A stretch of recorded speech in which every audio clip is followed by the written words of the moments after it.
Jadi kami di sini dari mahasiswa Muhammadiyah Universitas Indonesia dari prodi PGSD. Jadi di sini kami mendapatkan tugas untuk mewawancarai kepala sekolah, guru, lalu juga siswanya mengenai tugas kami manajemen pendidikan. Sebelumnya, perkenalkan saya Nirma Amelia, saya mulai dari Makassar. Dalam mengajar ini, apa pendekatan yang Ibu biasa gunakan untuk menciptakan suasana kelas yang kondusif? Pendekatan ke anak maksudnya, baik dari psikolognya, terus sosialnya. Jadi kita sebelum belajar, kita kayak bertanya dulu nih ya kepada siswa tentang psikolognya, apa gini, senang semuanya gitu. Jadi kita sebelum belajar melakukan refleksi dulu tentang pelajaran, terus tentang psikolog anaknya, apakah di luar ada sarapan, terus sebelum berangkat sekolah saling nggak sama ayah bundanya. Pendekatan itu sosial dan psikolognya. Kalau misalnya kelas lagi rame lagi kayak pokoknya nggak bisa gaduh. Caranya Ibu biar bikin anak-anak tenang gimana? Kalau saya sih ya, kalau kelas 1 kan emang suka yang rame ya. Jadi kalau misalkan saya minta anak-anak fokus, saya usahakan pakai lagu kalau nggak pakai ice breaking. Tepuk diam, ntar mereka langsung ikutin kan udah biasa ya dari setiap hari. Tepuk diam, diam. Nah, mereka langsung spontan diam. Kan dia mingkam ya, diam. Nah itu mungkin cara saya seperti itu kalau di kelas. Iya, refleks mereka ikutin. Kalau misalnya cara Ibu dalam menangani siswa yang punya perilaku sulit dan bagaimana ya? Ada siswa yang butuh perhatian khusus. Caranya di kelas. Iya. Kalau di kelas ya kita kasih perhatian khusus. Misalkan pembelajaran hari ini matematika, sedangkan satu anak ini kan memiliki perilaku khusus ya, tidak bisa disamakan dengan pelajaran yang lain. Ya saya bisa kasih dengan pendekatan dulu, bisa kasih tulisan yang berbeda, entah dengan menulis dengan satu kata, entah itu kita tanya dulu, kenapa kamu udah siap belajar apa belum, kenapa faktornya nih. Nah kita kasih pembelajaran yang berbeda sesuai dengan kemampuannya anak tersebut gitu. Berarti istilahnya dibedain ya belajar bedain. Berarti sesuai kemampuan si anak tersebut ya? Iya, betul. Kalau yang bisa dilakukan dalam membantu siswa yang lebih lambat dalam memahami pelajaran, apakah seperti tadi atau bagaimana? Caranya yang lain belajar di papan tulis, guru mengajarkannya secara individu sendiri gitu. Terpisah gitu di meja guru gitu. Ngajarinnya misalkan yang lain kan udah bisa baca nih kelas 1 ya, sebagian kan ada beberapa siswa yang belum bisa baca. Nah kita caranya face to face gitu. Dengan cara ngajarinnya terpisah. Yang lain udah bisa baca, yang satunya lagi di meja guru. Hal yang bisa Ibu lakukan dalam mengatur waktu agar seluruh siswa bisa menyelesaikan tugas atau kegiatan? Maksudnya tugas ya, kalau dalam hal tugas kan tadi saya kembalikan lagi karena setiap anak kan beda-beda, saya kasih tugasnya di kelas tapi dengan tujuan pembelajarannya sama. Misalkan hari ini pembelajaran matematik yang sudah bisa baca, anak-anak yang belum bisa baca saya dengan cara menulis tapi sesuai dengan kemampuannya. Misalkan yang sekarang pelajaran matematik bilangan 1 sampai 20, nah anak tersebut yang belum bisa berhitung, saya latihnya dengan 10 jari mereka aja, dengan angka acak, misalkan 2 ditambah 2. Kalau sedangkan yang lain udah misalkan belasan, 12 tambah 5 seperti itu. Jadi mereka menyelesaikan tugasnya sama gitu, hanya saja soalnya berbeda dengan kemampuannya. Kalau misalnya Ibu ngajar terus waktunya kurang gitu, itu biasanya tugasnya apakah dijadikan PR atau akan dibahas besoknya atau gimana? Tergantung. Kalau misalkan dalam hal belum selesainya waktunya 5 menit, saya tungguin. Misalkan jam pulangnya jam 10.30 dikurang ditambah waktu 5 menit. Misalkan kita lihat dulu nih anak tersebut nih kemampuannya menyelesaikan lebih dari 5 menit atau 10 menit. Jika masih dalam kurun waktu 5-10 menit, maka saya akan teruskan pembelajarannya. Tapi juga dilihat kondisi ya, kalau anak-anak sudah mulai bosan, jenuh, maka akan ditugaskan di rumah saja. Kalau untuk manajemen kurikulum, ya, apa yang bisa dilakukan untuk memastikan bahwa pembelajaran ini sesuai dengan tujuan kurikulum? Kurikulum sekarang kan pemerintah, ya. Maksudnya tujuan Ya, jadi yang bisa ibu lakukan biar pembelajaran ini sesuai dengan tujuan kurikulum sekarang itu gimana? proses belajarnya. Kalau saya di kelas rendah, proses belajarannya yang menyenangkan untuk anak-anak tentunya, menyenangkan bagi gurunya, anak-anak yang tidak jenuh dan sambil bermain belajarnya. Pakai games jadinya, naik kartu-kartu. Jadi kita belajarnya tercapai, tujuan pembelajaran juga tercapai, serta menyenangkan bagi anak-anak gitu. Seperti itu. Apakah ada kesulitan yang dihadapi dalam memahami kurikulum saat ini? Untuk mereka sejauh ini sih masih aman ya, karena masih bisa berkendali. Hanya saja yang belum diselesaikan kalau dalam kurikulum Merdeka ini kayak yang sekarang nih, yang digitalisasinya. Karena kan guru kan juga mengajar di kelas ya. Kita terkendalanya hanya di platform Merdeka Mengajarnya, yang belum kita tercapai hanya di bagian websitenya aja yang belum tercapai. Terus biasanya ibu cara mengatasinya gimana? Apakah ada apa sih yang bisa ibu lakukan gitu? Ya kita kalau lagi ada waktu luang sambil buka platform Merdeka Mengajar aja, cari tahu tentang kurikulum Merdeka yang terkini apa aja nih pembelajaran yang terbaru bagi anak, seperti itu. Sambil lihat cek apa nih yang terbaru bagi anak pembelajaran metodenya. Nah kan itu banyak ya di platform Merdeka Mengajar ya, ada bahan ajar, ada modul, ada RPP juga. Nah mungkin sambil waktu luang ya itu. Ibu di sini dalam mengajar menggunakan RPP atau modul? Pakainya hampir sama jenis ya, tapi biasanya RPP.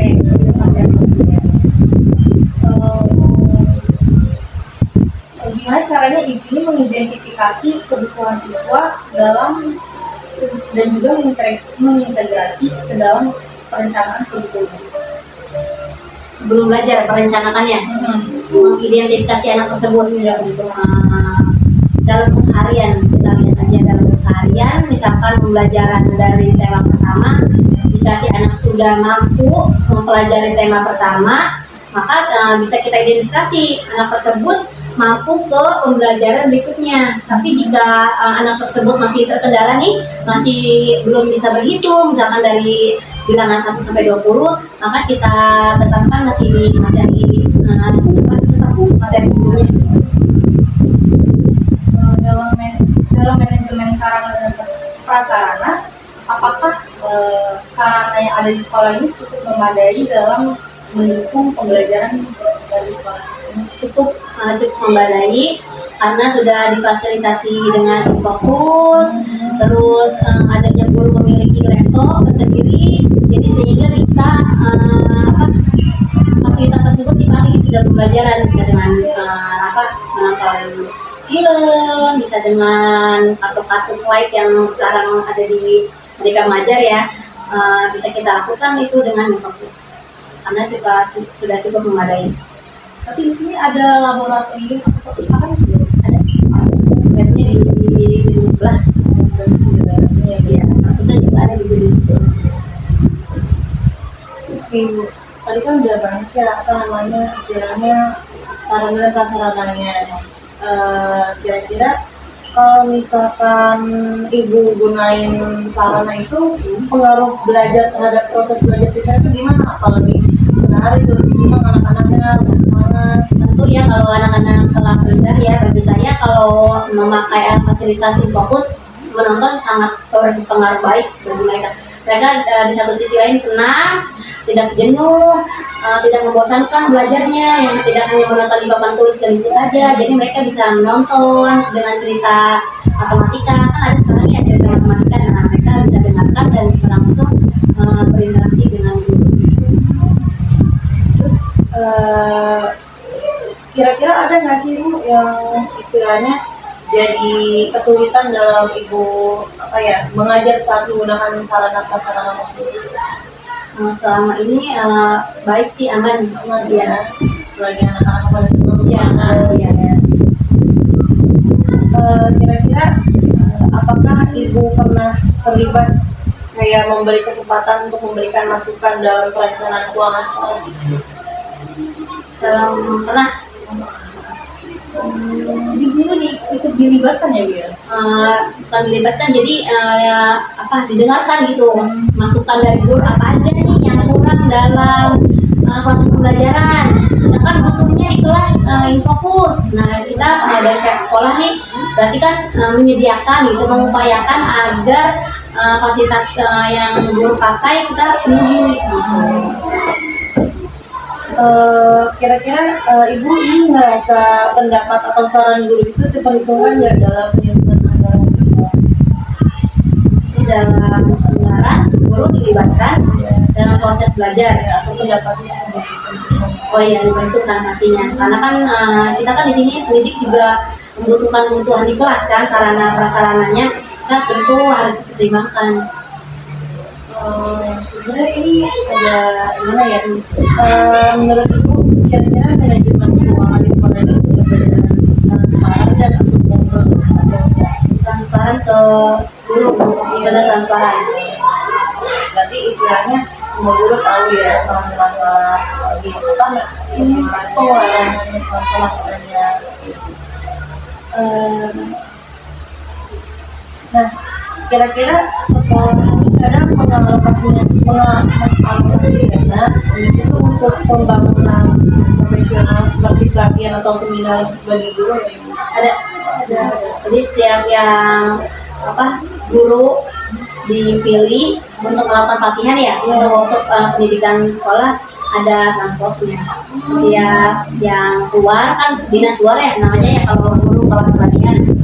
Jadi ada transportnya untuk guru melakukan pelatihan. Jadi istilahnya di Fasilitas ya, iya.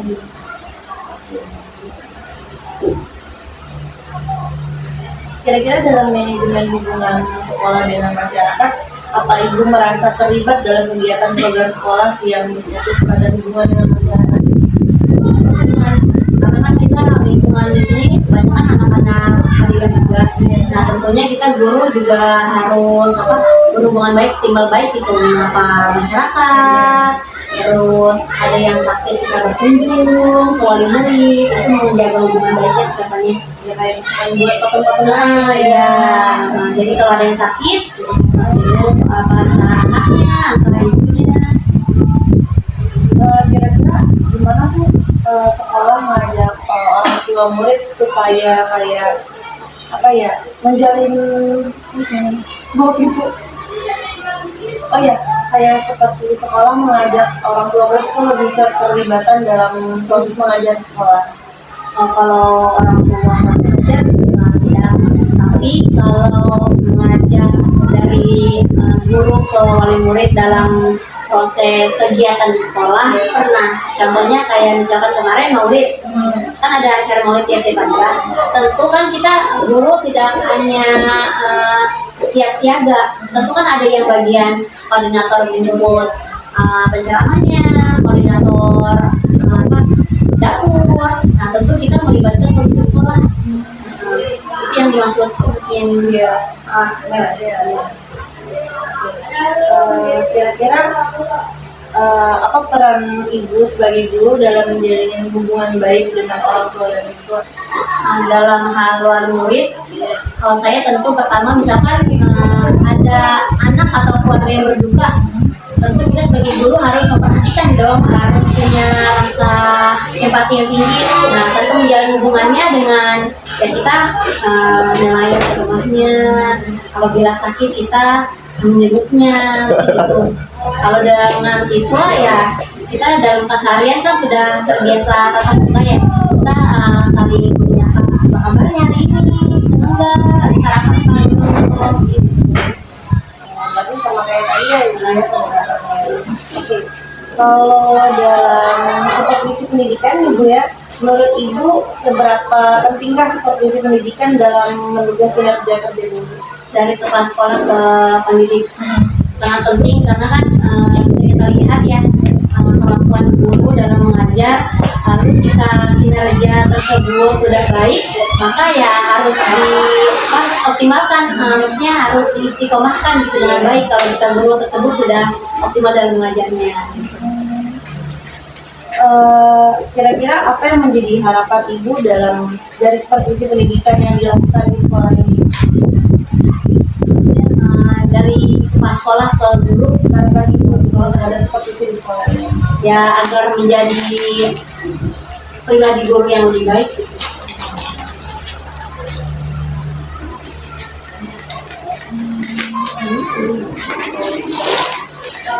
Dalam proses perencanaan dan juga penentuan jadwal supervisi ini biasanya guru dilibatkan jadwal. Iya, dilibatkan. Misalkan kepala sekolah mempunyai jadwal hari Selasa misalkan, apakah guru tersebut sudah siap untuk supervisi, apakah sudah melakukan pembelajaran yang baik atau sudah tuntas dengan materi-materi yang sebelumnya, dilibatkan juga. Istilahnya selalu dilibatkan ya dalam Merencanakan ya. Supervisi yang dilakukan di sekolah ini tuh biasanya apa berupa observasi kelas, penilaian dokumen atau bagaimana? Yang kadang observasi kelas, melihat langsung terjadinya proses belajar di kelas bagaimana guru menjelaskan itu dari kelas juga kelas. Kalau kayak penilaian dokumen tentang apakah guru ini membawa efek yang lain, itu dinilai juga atau tidak? Dinilai tapi yang berkala. Entah kita absennya dilihat per 3 bulan sekali, kan ada tantangan kelas sekolah kan. Nah itu masing-masing guru membuat atau menyetorkan kelas sekolah untuk ditangani secara berkala, entah per semester atau per 3 bulan. Apakah ibu pernah mendapatkan umpan balik yang signifikan dari supervisi yang bisa membantu ibu dalam memperbaiki metode pengajaran? Itu signifikan karena memotivasi kita tidak hanya diri sendiri tapi dilihat dengan kelas sekolah kan suatu penghargaan gitu bisa dilihat kelas sekolah dalam mengajar, itu sangat berpengaruh dalam saya sendiri. Contohnya waktu itu apa yang harus diperbaiki? Dalam hal administrasi aja sih, administrasi karena kan mengajar ya, jadi administrasinya masih kurang gitu.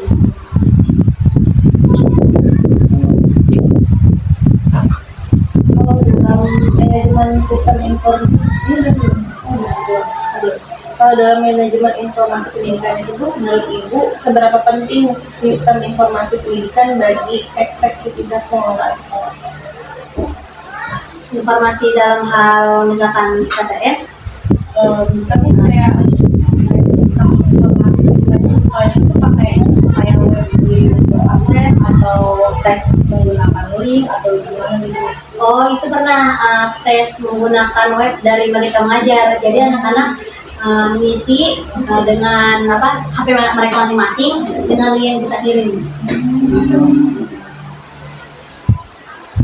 Kira-kira apakah ada pelatihan atau pendampingan yang diberikan guru saat implementasi sistem tersebut? Kalau dari ke guru belum, tapi dari dinas, dari perwakilan SD Kalila sudah diterapkan itu. Ada Merdeka Mengajar sudah ada dari guru Kalila. Menurut Ibu seberapa mudah akses terhadap sistem informasi pendidikan yang ada di sekolah ini? Informasi yang sudah kita dapat mudah karena kan sudah sekarang ini kan semakin canggih ya, informasi sudah kita banyak temukan di web atau platform Merdeka Mengajar, jadi tentu guru-guru kami tentunya sangat mudah untuk mendapatkan informasi.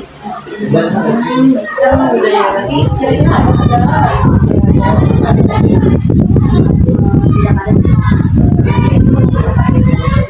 Kira-kira apa saja tantangan utama yang Ibu hadapi dalam penggunaan sistem informasi pendidikan? Tapi nggak ada tadi ya? Nggak ada. Berarti apakah infrastruktur atau jaringan di sekolah memadai untuk mendukung akses kelancaran informasi Dari karena kita memakai wifi lagi jadi kenceng. Nah, ini terkait saya nih Bu. Kira-kira bagaimana sekolah mengatasi kendala atau masalah teknis yang terjadi pada siswa misalkan wifi mati ataupun Dari pihak sekolah ya, kita langsung menelpon teknisi lingkungannya, jadi langsung datang misalkan ada yang ngolek nih lagi bisa kita kendaliin, tapi kalau udah nggak bisa banget karena ini orang punya teknis masing-masing ya, kita langsung telepon teknisinya dulu. Oh iya, Iya. Saya masih penasaran Bu, di sini tuh proyektor setiap kelas ada atau Proyektor nggak ada di setiap kelas, tapi infocus yang portable contohnya seperti ini. Oh, seperti itu kayak gini. oh ini ya. Jadi setiap kelas kita jadwalin. Misalkan hari Senin kelas 1, hari Selasa kelas 2, 3, hari Rabu kelas 4, kelas Jumatnya kelas 6. Kita jadwalin jadi nggak dulu pakai infocus dirolling. Jadi setiap minggu semua kelas sama pakai infocus, jadi belajarnya tidak tersesat. Sebenarnya kayak pas siswa masuk di sekolah yang pertama ada tes gitu nggak sih misalnya? Tes tes sih kan karena tali udah nggak ada ya, jadi kita tidak menggunakan tes. Itu masuk mendaftar Iya, karena kan tes tali udah tidak diberikan kayak kita ya, jadi kita mengikuti kalau untuk pembiasaan di sekolah itu ada nggak? ada. Nah, pertama pagi pembacaan surat pendek, lalu pembiasaan hari Jumat yasinan setiap pagi setiap Jumat, lalu ketiga apel pramuka setiap pagi hari Rabu. Jadi biasanya ada banyak. Selain Senin ya, Senin kan karena wajib dari setiap sekolah ya. Senin wajib, terus setiap paginya pembiasaan pendek, lalu hari Rabunya apel pramuka setiap pagi, lalu Jumatnya pembiasaannya baca doa besar di lapangan.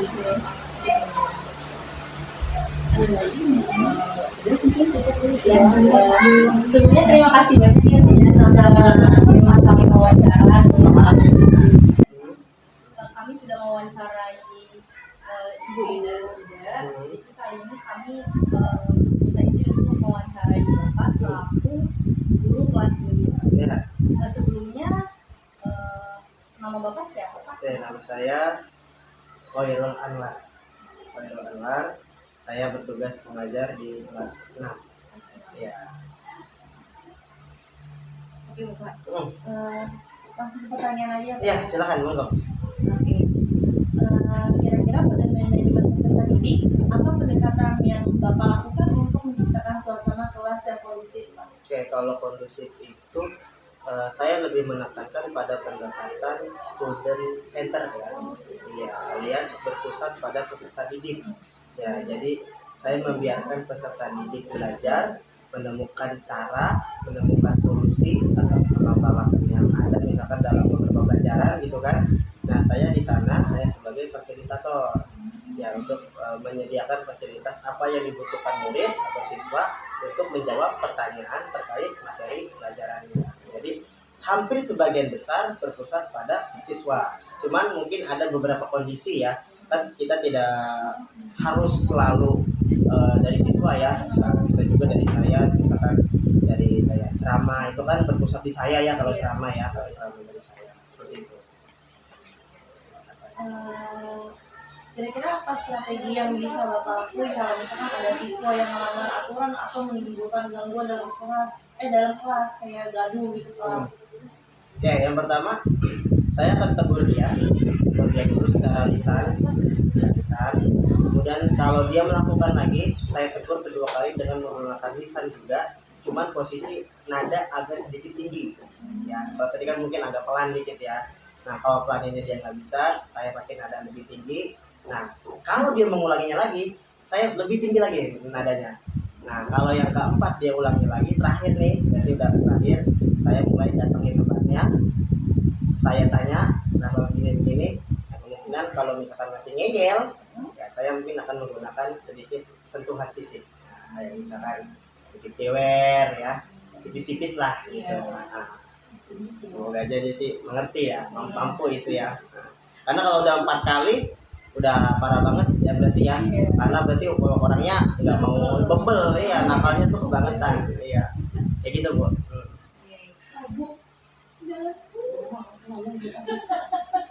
Tapi Bapak menerapkan sistem kayak kalau ada siswa yang nakal itu dikurangi poin gitu ada nggak? Oh, kalau poin pelanggaran iya ada. Ada. Ada. Sebentar tadi lupa saya bilang.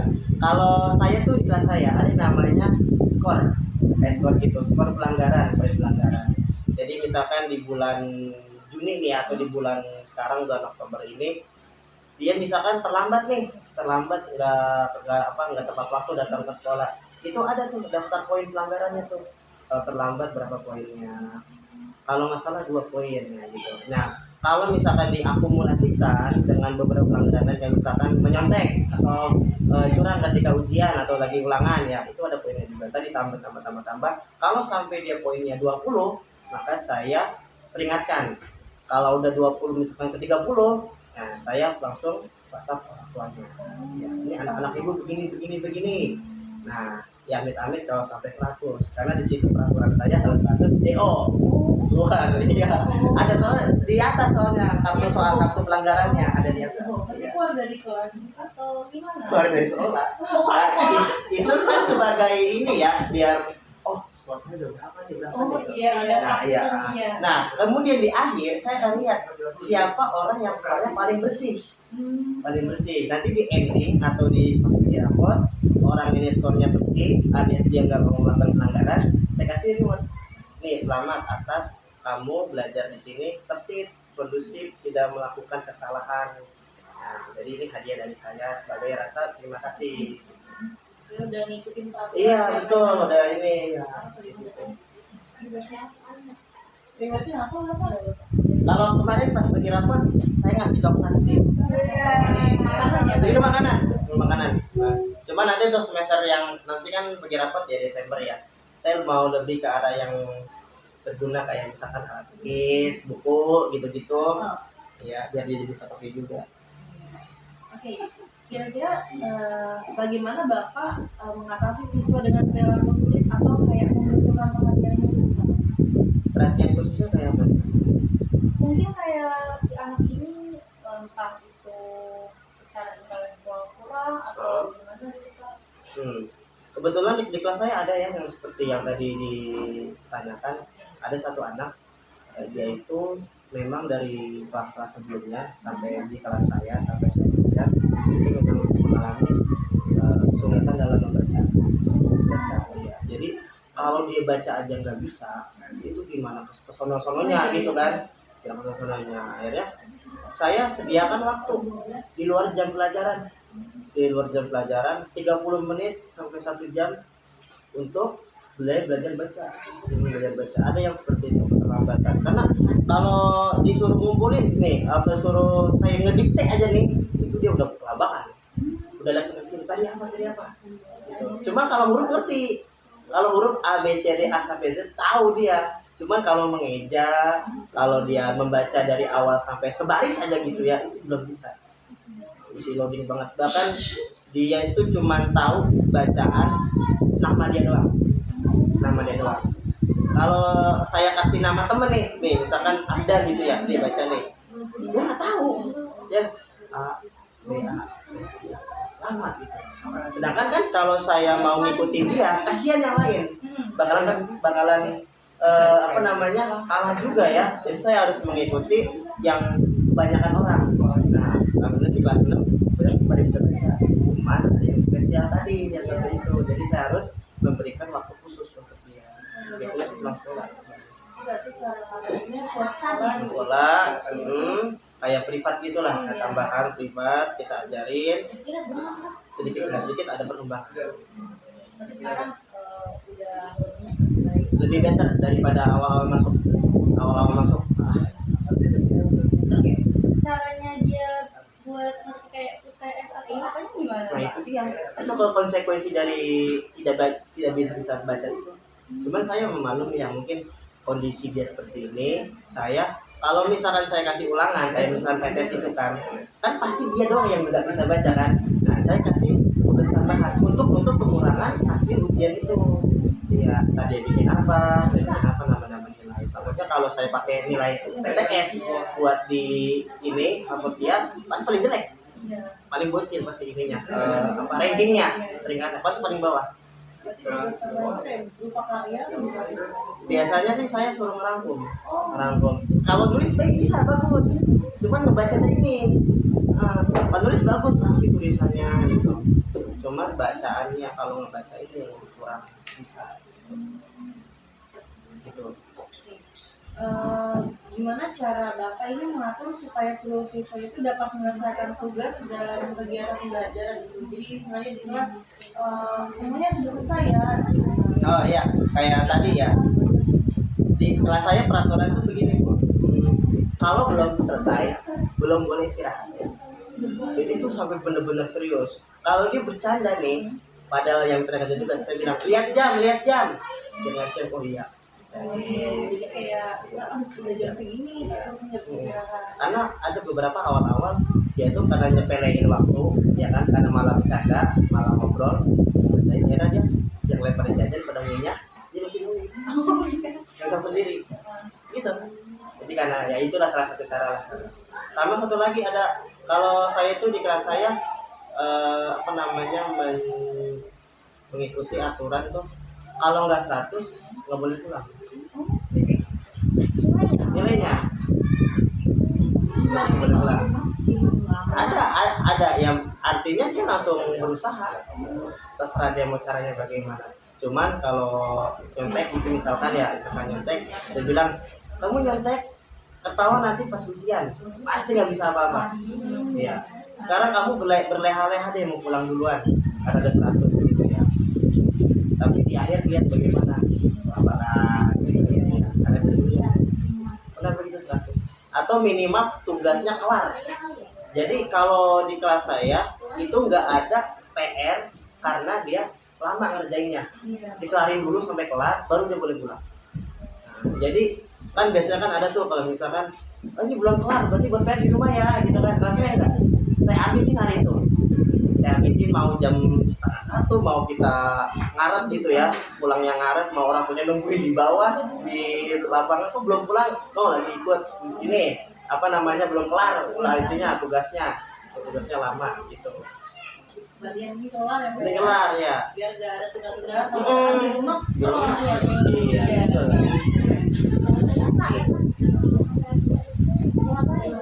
Dalam manajemen kurikulum, langkah apa yang bisa Bapak lakukan untuk memastikan bahwa pembelajarannya tetap sesuai dengan tujuan kurikulum? Jadi kayak nggak melenceng gitu dari tujuan kurikulum. Kalau kurikulum ini kan kita kan belajar kayak sistem kurikulum. Misalkan kayak K13, terus ada kurikulum merdeka gitu ya.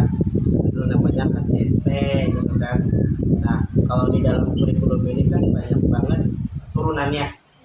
Ada silabus, PP, atau modul kalau sekarang ada promes, ada prota, nah itu kan jadi satu kesatuan tuh, ya kan. Terus juga ada buku induk segala macam. Itu harus harus ditelaah biar kita itu tidak melenceng kemana-mana. Contoh misalkan di kelas 6 itu ada pelajaran yang namanya tentang sistem gerak. Di kurikulum 2013 itu adanya di kelas 5. Berarti kan beda nih. Ini kelas 6, ini kelas 5 kan. Nah, maka dari itu sih ya saya harus mengajarkan. Jangan bilangnya, oh kamu belajar ini tahun kemarin kelas 5. Kan nggak bisa kan? Karena sekarang ini kelas 6 nih. Wah, berarti belajar lagi dong. Iya, belajar lagi. Karena kan tahun kemarin kan kalau nggak salah masih ini ya, 13. Jadi disesuaikan dengan keadaan yang ada, dengan kondisi yang ada, dengan memungkinkan. Nah, jadi bisa terarah. Plus kalau di sini, kalau di kurikulum merdeka di sini kan ada namanya kearifan lokal ya, kearifan lokal. Jadi disesuaikannya apa yang ada di sini. Kalau misalkan kearifan lokalnya misalkan membuat sesuatu yang berkaitan dengan gunung gitu, di sini kan gak ada gunung ya, kan? Berarti kan gak sesuai tuh, sesuai ya. Jadi kita P5-nya mungkin P5-nya kita sesuaikan dengan kearifan lokal di sini, daerah sungai kali ya itu Bu ya. Next. Oke. Kira-kira adakah kesulitan kesulitan yang Bapak alami untuk memahami kurikulum, terus gimana cara ngatasinya? Karena kan kurikulum Merdeka ini beda ya Pak sama kurikulum yang sebelumnya. Itu apa kesulitannya, terus cara Bapak ngatasinya itu kayak gimana? Oke, kalau kesulitan itu pasti ada ya, namanya kita belajar hal baru ya. Udah dari tua K13 udah berapa tahun tiba-tiba ganti, tiba-tiba dipaksa ganti juga gitu kan, dipaksa ganti kan, mau nggak mau kita harus belajar nih, harus adaptasi ya. Kalau yang saya hadapi di di rumah ini, di Forum Merdeka ini, itu kesulitannya itu tentang penyatuan antara IPA dan IPA. Kok bisa disatuin gitu kan? Nah, terus kapan belajar IPA-nya? Kapan belajar IPS-nya gitu kan? Ternyata ada sebuah perbedaan.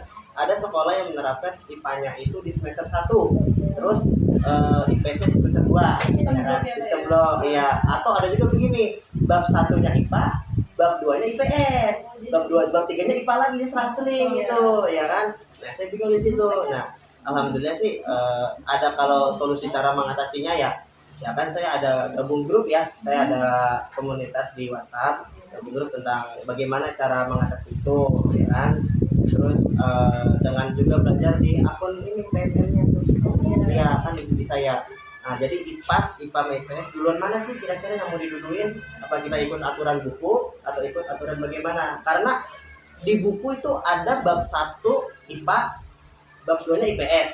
Tapi ada guru yang di bab semesternya tuh IPA semua, IPS-nya dilewatin. Jadi dari bab 1 langsung bab 3. Ya, jadi IPS-nya dihabisin dulu semuanya, baru IPA-nya. Ada yang selang-seling gitu kan, bingung ya. Jadi mana dua nih? Imbasnya apa ketika ujian? Ketika ujian kan soalnya kan kadang serentak ya, soalnya sama gitu ya. Nah, bingung. Tapi belum diajarin. Tapi yang orang soalnya udah ada, belum diajarin gimana cara belajarnya. Itu yang bikin bingung biasanya di pembagian itu. Terus Bapak menerapkannya sistem yang mana Pak? Nah, kalau saya itu ikuti aturan yang ada di buku. Nah, kalau di buku itu selang-seling. Iya. IPA-nya dulu, bab 2-nya IPS, bab 3-nya IPA, bab 4-nya IPS gitu. Dan alhamdulillah ketika ujian kemarin IPA IPS keluar tuh barengan. Jadi saya nggak salah, alhamdulillahnya gitu. Iya. Oh, berarti benar tidak salah nih ya. Gitu. Nah, kalau untuk menyusun RPP atau modul ya Pak ya, gimana cara Bapak itu menyusun RPP atau modul supaya tetap sesuai sama kurikulum Pak? Tetap sesuai dengan Kurikulum. kurikulum. Yang pertama kan dengan melihat yang namanya capaian pembelajarannya dulu ya, dengan capaian pembelajarannya. Jadi ini capaian pembelajaran yang siswa mau capai apa, gitu kan. Terus kan ada dimensi kurikulum merdekanya, ada 6 kalau nggak salah ya, ada 6 yang sampai ada lagunya juga kan itu ya. Terus dari CP kita lihat di TP, tujuan pembelajaran. Dari tujuannya itu kita turunin lagi nih ke ATP, alurnya bagaimana sih biar tujuan belajar tercapai gitu kan. Nah, terakhir baru di modul. Jadi modul yang saya buat itu insya Allah tidak akan beda dengan CP yang saya buat, dengan TP yang saya buat, dan dengan ATP yang saya buat. Jadi nyambung gitu. Jadi nggak kemana-mana ya. Jadi tetap sesuai. Tetap sesuai ya, tetap sesuai karena ada patokannya. Kira-kira gimana sih Bapak ini mengidentifikasi kebutuhan siswa terus mengintegrasikannya ke dalam perencanaan kurikulum?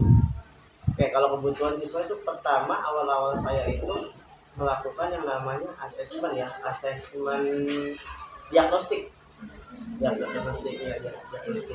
Jadi dilihat dulu nih, ini anak kemampuan awalnya bagaimana gitu kan ya. Misalkan kayak kemampuan dasar nih, awal-awal masuk MPLS ya, awal masuk MPLS saya lihat dulu bagaimana kemampuan dia berhitung, penjumlahan dia bagaimana, pengurangan dia bagaimana, perkalian pembagiannya bagaimana, terus kemampuan membaca dia, terus kemampuan memahami apa yang dia baca, itu dilihat dulu. Terus kurikulumnya kira-kira nyampe apa enggak nih ya. Jadi kan kita nggak bisa maksa nih, kalau kurikulumnya mintanya sampai Z, siswanya sampai B doang misalnya, bagaimana ya kan? Jadi harus disesuaikan juga dengan kebutuhan atau kemampuan si siswa gitu.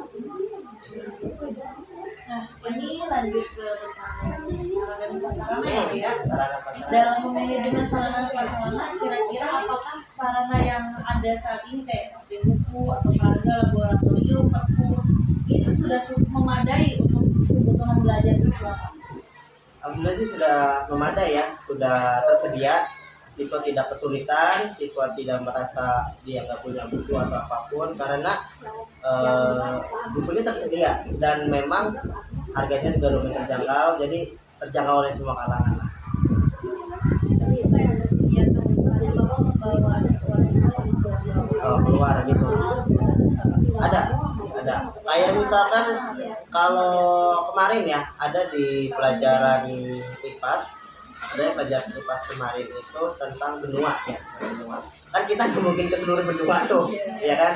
Jadi saya bawakan fasilitas yang sesuai, misalkan di sekolah ini, di kelas saya ini ada fasilitas peta dunia, dijabarin. Oh di sini ada Indonesia, di sana ada benua ini. Gitu. Pernah juga saya itu yang namanya P5 itu mengumpulkan sampah, kan keluar tuh, ya kan?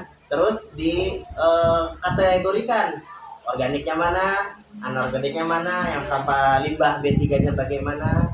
Jadi nggak muluk di kelas doang sampah. kelas Bapak ini biasa menggunakan alat untuk seperti proyektor ataupun komputer gitu nggak sih Pak? Sering malah. Terus pengaruh pembelajarannya gimana Pak? Justru malah suka nanyain, Pak hari ini nggak nonton Pak? Pak nonton sih Pak, nonton Pak. Saya bilang tontonannya habis, belum di-download lagi. Saya bilang ketagihan, iya. Tapi ya nggak setiap hari, cuman dalam seminggu itu bisa 3 kali. Artinya bisa 3 hari itu kan ada 5 hari ya seminggu ya sekolah. Bisa Senin sampai Rabu, bisa pokoknya minimal 3 hari gitu Pak. Tapi efektif Pak. Efektif. Cuman ada beberapa materi yang menurut dia berat, dia tuh kayak bosen atau ngantuk gitu kan. Nah di sela-sela itu saya isi dengan ice breaking. Oke, videonya stop dulu, kita ice breaking dulu. Udah seger dikit nih, lanjut nonton. Kan ada kan nggak semua pelajaran ada yang disukai ya. Ada yang bahkan di IPAS aja ada yang suka sejarah tapi nggak suka tentang buminya, ya kan? Nah, jadi beda-beda gitu. Sesuai minat siswa juga, iya. Terus gimana sih cara Bapak mengatasi keterbatasan dari sarana dan juga prasarana yang tersedia? Oke, kalau sarana prasarana yang tersedia, yang keterbatasan itu saya biasanya keterbatasan ini nggak cuma proyektor doang ya, kipas. Ada yang namanya kipas itu di kelas saya, karena sejumlah siswa saya banyak, kelas saya tidak mojok, jadi kurang dapat sinar matahari, rada gelap juga dikit, sama kurang dapat angin, terpan angin. Otomatis kan kalau kipas dia dinyalakan kan cuman udara cuma di sisi dalam tuh ya, nggak keluar gitu, nggak muter ya. Saya biasakan dia udah kalau misalkan ini mau beli minum dulu, ada galon juga di kelas biar dia nggak kehausan. Iya pernah. Kadang juga saya bawa keluar, jalan aja gitu keliling. Iya kadang bawa keluar. Gitu. Terus kalau di sekolah ini guru itu diberi kesempatan untuk memberikan masukan atau kegiatan dalam sekolah. Kalau memberikan masukan iya, tapi guru bukan penentu ya. Iya. Kalau masukan kepala sekolah, pimpinan sini sangat welcome dengan segala masukan atau saran, menerima. Terlibat ya Pak ya? Terlibat dalam keuangan. Dalam manajemen keuangan sekolah ini apakah sudah berjalan dengan transparan dan juga akurat? Transparan. Misalkan ada agenda PHB ini, peringatan Hari Besar Islam ya, misalkan Maulid atau Isra Mi'raj, itu kan dirinciin tuh kebutuhan kita apa aja, habisnya berapa aja, itu dirapatin. Terus sisa uangnya termutar mana, mau dikemanain lagi gitu. Jadi jelas dan transparansi. Kalau di sekolah ini tuh apakah mengalokasikan dana khusus untuk pengembangan profesional seperti seminar atau pengembangan? Ada. Jadi kalau kebetulan saya kemarin ada di pelatihan di Pulau Gadung, pelatihan T4 Pulau Gadung. itu memang ada anggarannya, ada ongkos jalannya. Iya. Jadi nggak dilepas gitu aja lah. Jadi ada ongkosnya selama seminggu, dikasih uang makan lah, ada transport. Kalau dalam manajemen hubungan sekolah dengan masyarakat, apakah Bapak ini merasa terlibat dalam kegiatan ataupun program sekolah yang berfokuskan pada hubungan dengan masyarakat? Ada hubungan masyarakat. Jadi kalau misalkan ada acara nih, ada acara kan ada beberapa kayak misalkan perpisahan kemarin, kelas kemarin, itu ada ngundang RT, ya diundang RT-nya. Itu kan orang luar gitu ya, orang luar ya, diundang RT-nya, dinasikan. Terus masyarakat juga dari orang tua nih, orang tua kan terlibat ya. Jadi kan kalau misalkan lagi ada acara itu kan nggak semuanya guru yang kerja ya, ada pihak lain dari orang tua bisa bantu. Jadi ada komite lah. Iya. Terus bagaimana sekolah ini mengajak orang tua untuk lebih terlibat dalam proses pembelajaran mengajar di sekolah? Oke, yang pertama yang dapat dipastikan harus terhubung ya dengan menggunakan WhatsApp ya, karena itu kan salah satu komunikasi ya. Nah, jadi yang sekolah ini kan anaknya, saya ketemu setiap hari sama anaknya, bukan sama orang tua kan. Jadi kalau misalkan komunikasi di media handphone itu tidak berjalan baik, berarti kan nggak bisa tuh ya. Nah biasanya setiap kali saya rapat bagi rapot itu ada rapat dulu. Jadi sebelum saya aib anak nih, jadi anakku begini nih ya, saya buka dulu nih, saya kumpulin dulu semua jadi berapa orang, kalau sudah 10 orang 11 orang, saya rapatin tentang bagaimana kegiatan pembelajaran yang akan datang atau kemajuan atau ininya. Jadi ada cara menghubungkan dengan orang tua. Berarti hubungan Bapak dengan orang tua itu cukup baik ya Pak ya? Baik. Kalau dalam supervisi pendidikan ini menurut Bapak seberapa penting supervisi pendidikan ini untuk kinerja? Penting ya supervisi itu kan kayak misalkan kepala sekolah berarti ya, kepala sekolah mendatangi guru ya yang cek. Jadi guru itu kerja benar apa enggak gitu kan. Jadi saya rasa sih penting banget ya. Jadi kalau nggak disupervisi, guru nggak tahu kekurangannya apa dalam mengajar. Kelemahan dia mengajar apa yang kurang, apa yang harus diperbaiki, harus ditelaah lebih lanjut. Itu penting. Kalau harapan Bapak untuk supervisi pendidikan yang dilakukan sekolah ini apa Pak? Harapannya ya dirutinin aja, rutinin. Jadi biar tahu kekurangannya mana nih, ya kan? Karena kalau dilepas gitu aja, kita nggak tahu siapa yang mau ngoreksi kita. Karena di kelas itu guru kan paling atas ya, dalam tingkatan teratas ya. Kalau guru kurang, siapa yang ngoreksi? Kalau misalkan yang lebih atas dari guru nggak ngoreksi. Jadi kalau bisa sih ya rutin berkala. Apakah Bapak ini terlibat dalam proses perencanaan atau membuat jadwal supervisi? Iya, dilibatkan. Jadi ada rapat juga nanti. Misalkan bulan ini saya datang kepala sekolah kan, saya datang nih kelas ini ya. Oke, saya setuju gitu, datang siapin ininya. Supervisi apa yang paling sering dilakukan di sekolah, misalnya sama sekolah, dokumen atau diskusi perbaikan gitu? Kebanyakan itu dokumen. Karena dokumen ini kan walaupun cuma kertas-kertas doang ya, tapi itu kan patokan kita buat ngajar ya, biar kita nggak kemana-mana. Biasanya sih dilihat dulu modul itu mana, RT-nya mana. Kalau dia udah buat RPP kan otomatis dia tahu nih CP-nya apa, TP-nya apa, KTP-nya apa. Jadi nyambung ke atas. Jadi dilihat di RPP-nya udah sesuai atau belum, maka kesananya insya Allah pasti benar. Dokumen sih sering. Kira-kira apakah Bapak pernah menerima umpan balik yang signifikan gitu Pak, dari supervisi yang membantu Bapak memperbaiki metode pengajaran? Jika ada, itu kayak apa yang berubah? Pernah ya, waktu itu saya lagi ngejar, lagi ada supervisi, saya lagi speaking, ingat banget nyanyi Halo Bandung. Cuman ada siswa yang nyanyi sambil meja. Jadi yang kenceng suara mejanya, bukan suara yang nyanyinya gitu kan ya. Nah tiba-tiba pas gua datang, jangan pakai meja. ya juga sih.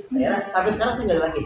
Pokoknya kalau sampai ada siswa kelas saya yang nyanyi assisted speaking keprak meja, saya berhentiin nyanyinya, ulang dari awal. Kalau masih ini dia biar dia di depan sendiri nyanyi kayak gitu.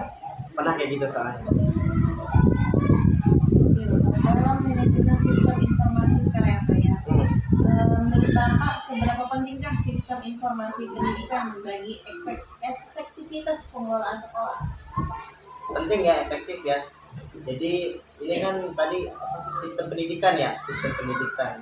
Jadi kalau misalkan di sistem pendidikan ini kan ada namanya NSN ya, Nomernis, itu kan sistem pendidikan. Jadi anak ini tuh terpantau ini anak masih aktif atau tidak, kayak di Dapodik gitu ya. Kemudian juga ada yang namanya siswa itu sudah buat akun belajar,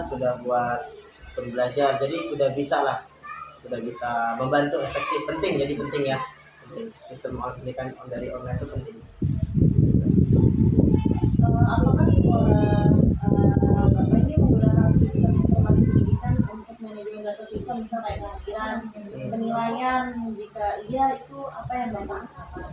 Oke, kalau kehadiran masih tulis tangan ya, masih absen dari buku absen ya.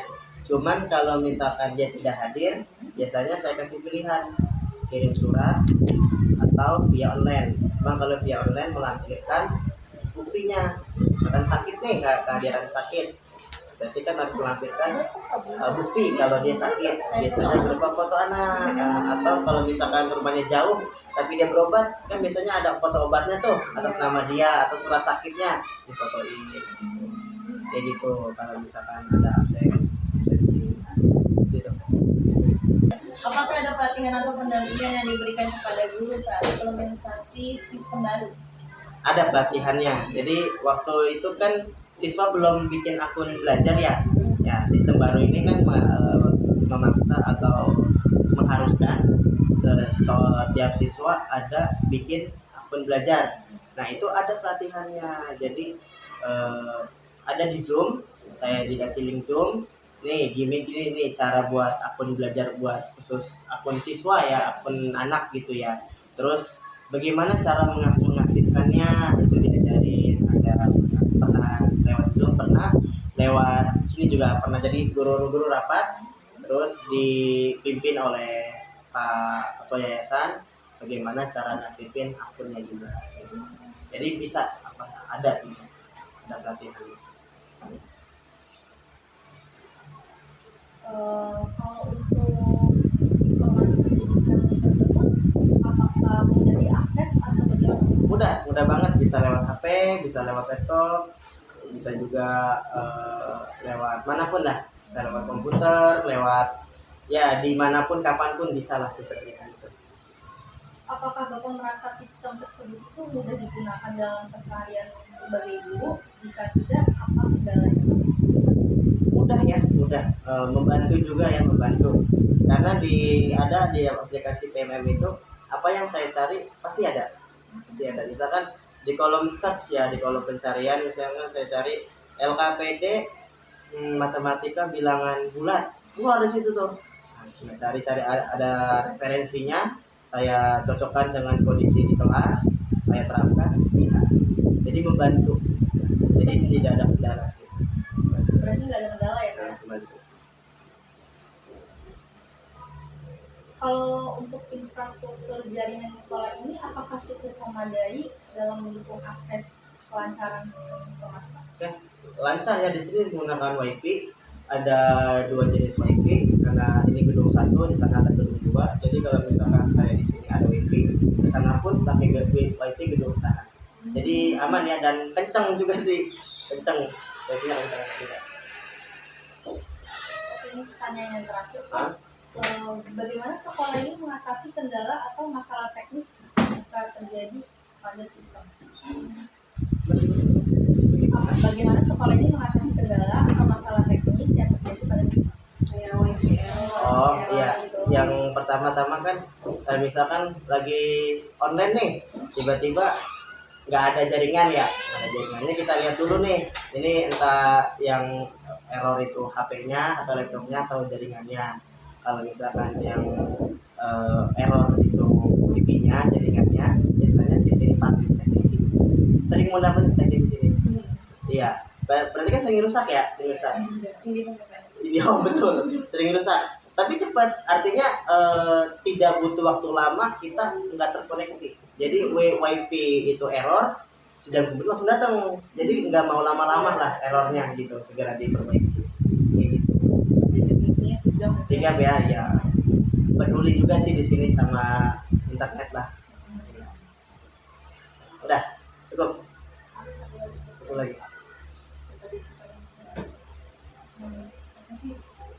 Oh iya, di sini Bapak itu berarti nggak pernah rebutan proyektor gitu ya Pak?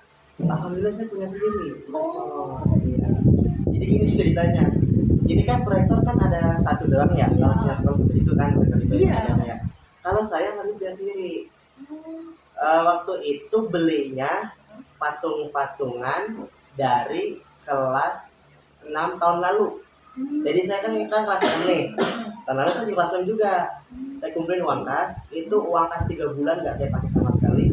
Saya pakai buat beli proyektor. Sampai sekarang masih pakai. Itu saya soalnya bingung kalau misalkan pinjam sana pinjam sini ya, Iya. kita kepake kan. Nah, Iya. pernah dibikinin jadwal hari Senin guru ini pakai proyektor, kan nggak setiap hari Senin pakai proyektor, bisa Iya. juga butuhnya dari Selasa. Nah kan hari Selasa dipakai sama guru lain, ya kan? Gitu. Jadi punya sendiri sih, alhamdulillah punya sendiri. Iya, Pak. Di sini ada kebiasaan gitu nggak Pak? Kayak sholat. Oh, ada. Kalau kebiasaan itu setiap hari Senin, terus ada hari Rabu, hari Kamis, sama hari Jumat. Nah kalau hari Senin ini kan seperti kita tahu semua ya, ada upacara ya, upacara. Terus hari Rabu ini ada apel pramuka. Nah, hari Kamis ini tidak semua dilakukan, cuma dilakukan di kelas saya. Sarapan bersama, sarapan, bawa bekal, bikin lingkaran, sarapan. Setiap minggu dari awal ajaran sampai sekarang, sampai tadi barusan hari ini. Ya, terus Jumatnya yasinan, terus juga ada namanya tahlilan gitu ya, kayak baca tahlil, baca surat gitu. Ada juga kalau lagi agama itu ada sholat syukur dulu sebelum pulang. Ya.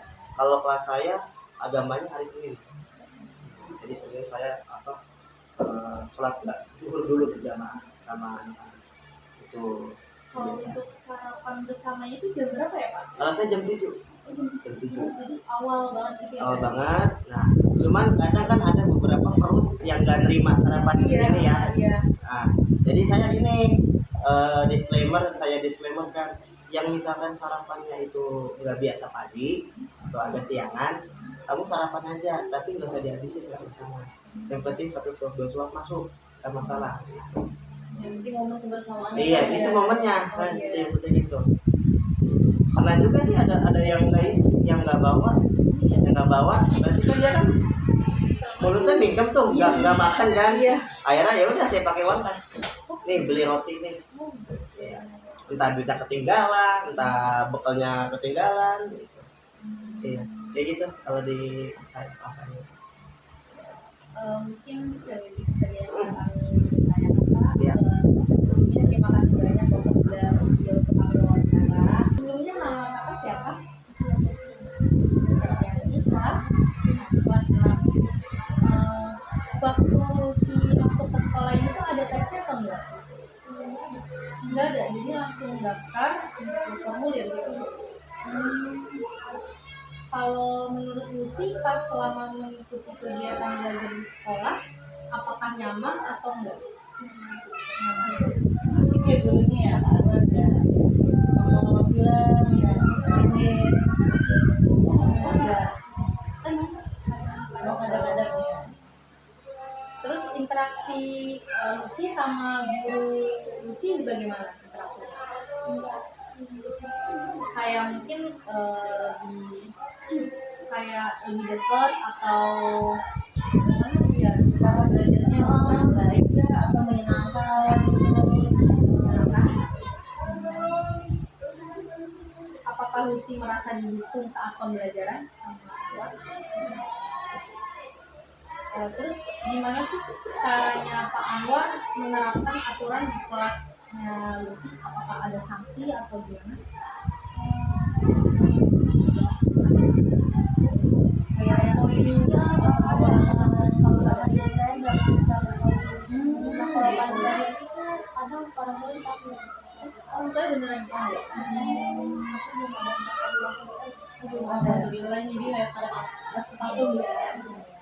kalau Lucy pernah melakukan pelanggaran nggak?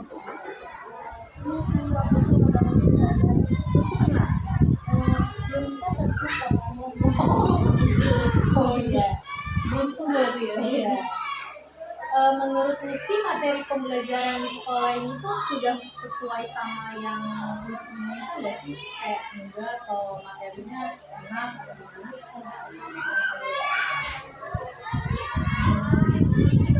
Berarti susah atau enggak pembelajaran? Kalau kita sih ada susah ada. Yang paling susah apa? Ini kayak yang Pembagian. yang susah banget. Kalau pecahan sampul, Yang campuran rada-rada bisa. Oh, bisa sih. tapi masih susah pembagian ya.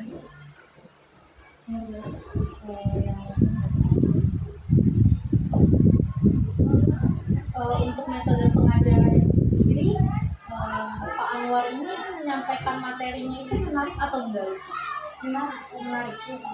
Biasanya Pak Anwar pakai apa gitu buat menyampaikan materi?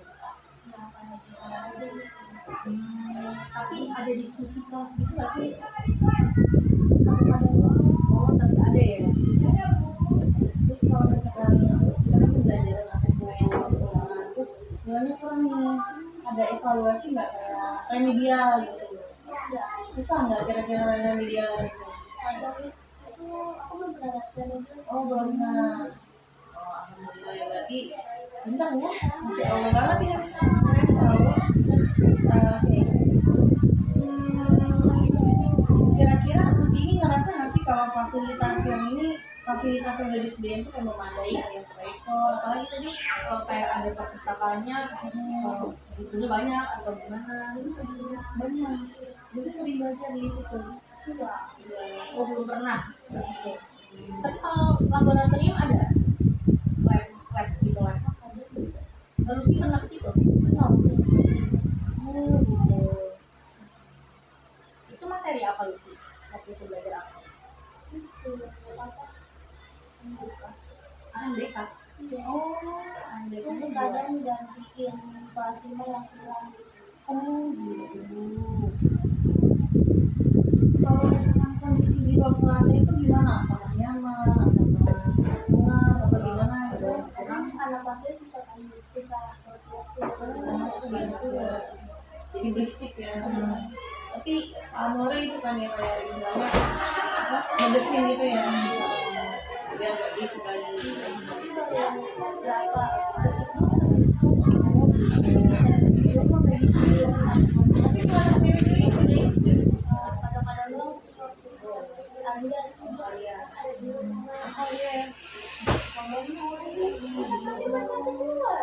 Tapi kalau di kelas Lucy ada fasilitas yang menurut Lucy itu kurang gitu nggak sih? Iya ada. Berarti lengkap.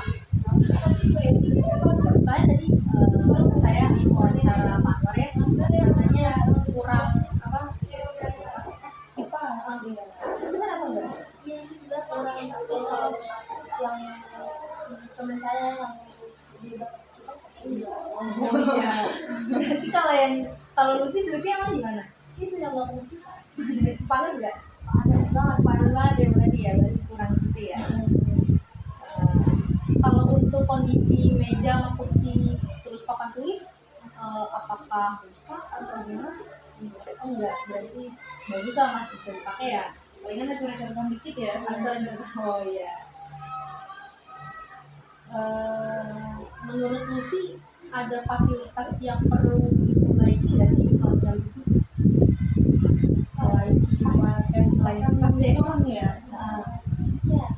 Cat, Yang lepas ya. cat kelas. Iya, yang di depan itu cerah tapi yang di belakang tidak. Oh gitu. Mungkin kayak kurang gitu ngeliatnya ya. Berarti gurunya Lucy sering pakai proyektor ya?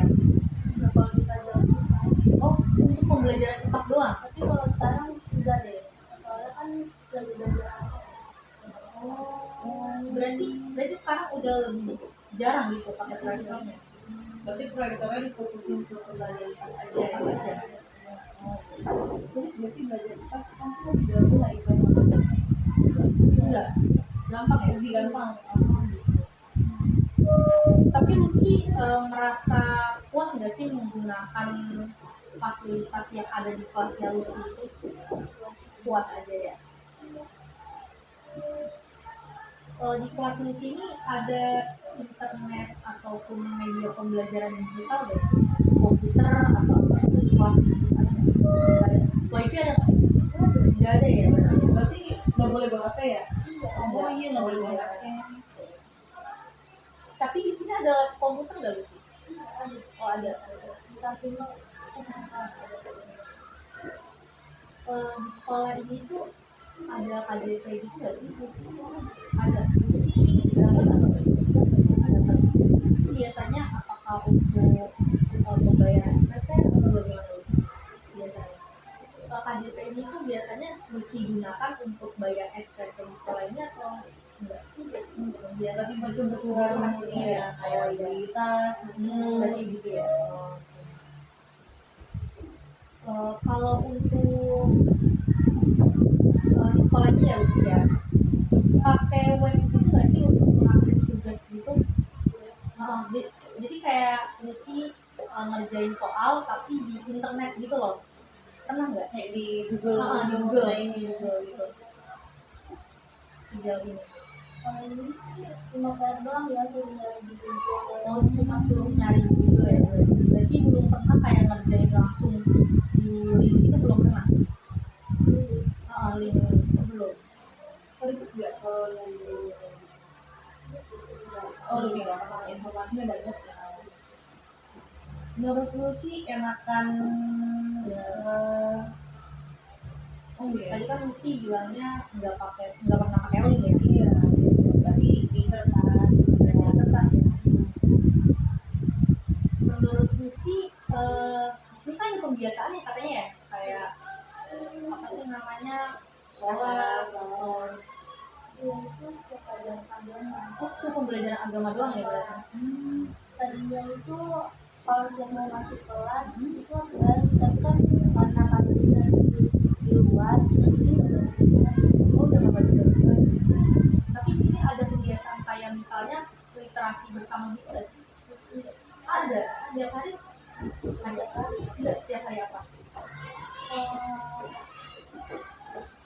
Apa ya setiap hari itu dia pas pelajaran bahasa Indonesia Biasanya apa ya? kayak baca terus Itu bacanya apakah misalnya contohnya Lucy maju ke depan bacain atau bagaimana sistemnya Lucy? terus sebenarnya bacanya bareng-bareng. Oh bacanya bareng-bareng. Sendiri sendiri tapi di bangku.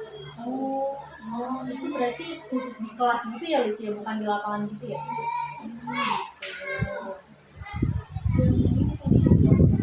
Oh iya, katanya Lucy di kelas yang Lucy ada sarapan bersama ya? Iya setiap hari Kamis. Setiap hari Kamis. Itu kayak ditentuin nggak sih harus bawa bekal ini? Iya harus harus bawa bekal setiap hari Kamis, kalau nggak bawa belum nasi. Tapi untuk menu bebas kan ya? Iya. Bebas. Lucy bawa terus. Tadi nggak bawa tapi itu mau Tapi diberi kesempatan untuk Lucy itu beli ke bawah ya? Oh beli kok? Oh begitu. Seneng nggak sih kalau ada sarapan bersama kayak gitu? Seru ya. Berarti kayak bercanda-bercanda itu ada? Enggak, sendiri. Oh sendiri. Masih ada? Ini aja, udah. Sebelumnya terima kasih banyak ya Lucy udah bersedia untuk kakak wawancara. Makasih banyak. Assalamualaikum warahmatullahi wabarakatuh. Jadi kita dari mahasiswa wawancara terkait matkul belajar jurusan. Sebelumnya perkenalkan saya Nirmala Amelia. Saya mengambil ibu hari ini Ibu, kita langsung aja ke pertanyaannya. Jadi, menurut Ibu, bagaimana Ibu ini mendefinisikan visi-misi sekolah dan bagaimana visi tersebut diterapkan di dalam sekolah ini? Kita tahu bahwa visi itu kan bagaimana kita capai, lalu misi itu Untuk kalau misalkan visi misi sebelum membuat visi misi kita harus terlebih dulu tahu bagaimana lingkungan sekolah, tempat tinggal, situasi sekolah juga sangat perlu dipikirkan. Lagi kalau kita tahu bahwa sekolah SD Spadila kita katakan perkampungan, jadi kita harus tahu bahwa visi dan misi harus sesuai dengan tempat tinggal di sekolah. Lalu bagaimana ibu ini memastikan bahwa guru di sini itu terus berkembang secara profesional? Tentunya yang pertama adalah kalau bagaimana kita adalah satu selalu dipantau, dua perlu diawasi, tiga yang terakhir adalah kita tahu bahwa guru perlu mungkin diawasi dipantau dalam cara gurunya juga bebas untuk berpendapat ya. Itu adalah hal yang penting bahwa guru punya suara, punya pendapat tertentu apa yang perlu kebutuhan dia di kelas, lalu apa yang menjadi kekurangan dia. Dalam manajemen peserta didik ya Bu ya, bagaimana proses seleksi peserta didik di sekolah ini dan apakah terdapat tes khusus yang dilalui untuk peserta didik? Calon berarti ya.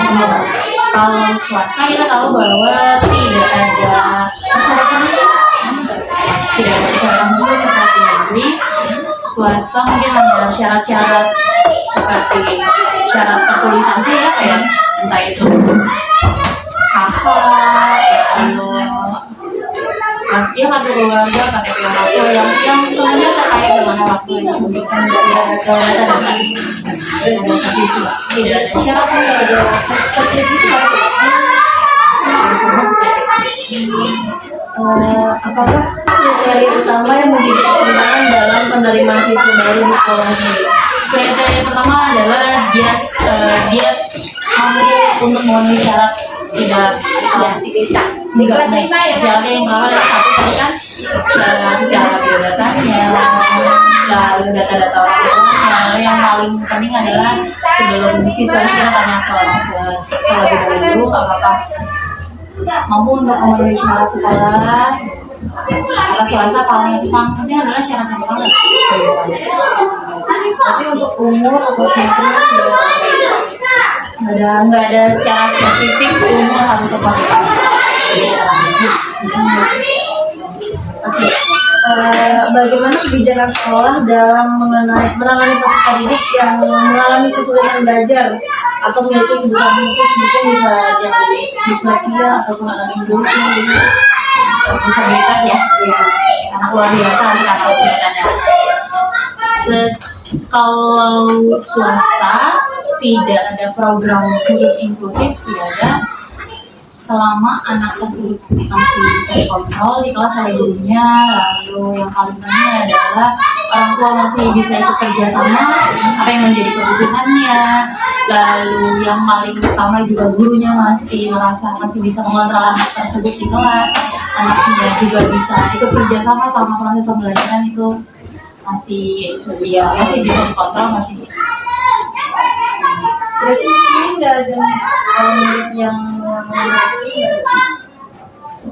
ada, cuman tidak ada program inklusif yang secara tertulis bahwa di sini tidak secara ada program yang swasta, jadi kita bebas kalau siswa tadi masuk selama syaratnya